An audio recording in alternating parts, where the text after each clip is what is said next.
আমার বিধানসভার এলাকার একজন মহিলা বাঁকুড়া থেকে নিয়ে পরে 4 জন যুবক মিলে ধর্ষণ করেছে। সে সিরিয়াস অবস্থায় ইএসআই ভর্তি আছে। আমি খবর পেয়ে দেখা করতে এসেছি। সুপার বলছেন আসানসোলে আছি, এখানে বলছেন দেখা করতে যাবে না কেন? সারা বাংলায় যা চলছে, যার জীবনে ঘটেছে তার ব্যতিক্রম এখানে হতে চলেছে। মহিলা মুখ্যমন্ত্রী বলছেন ফাঁসি দেওয়া হবে, এর ফাঁসি হবে তো?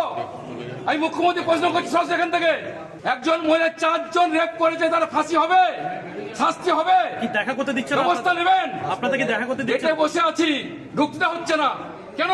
কতক্ষণ দাঁড়িয়ে? কিসের ভয়? কতক্ষণ দাঁড়িয়ে? 8 ঘন্টা হয়ে গেল। সুপার বলছে এখানকার সিকিউরিটি গার্ড, এখানে তৃণমূল দালাল সিকিউরিটি নয়, এরা পাঠিয়ে দেওয়া হয়েছে। ধামানোর চেষ্টা হচ্ছে, এর বিরুদ্ধে আমরা লড়ছি। এই মহিলার ক্ষেত্রে আমরা লড়বো।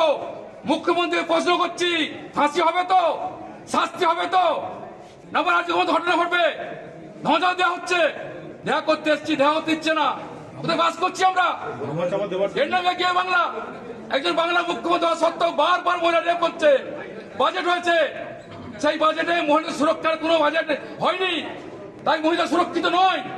বারবার রেপ হচ্ছে, কোনো ব্যবস্থা হচ্ছে না, কোনো শাস্তি হচ্ছে না বলেই এই ঘটনা ঘটছে। এর শেষ থেকে ছাড়বো।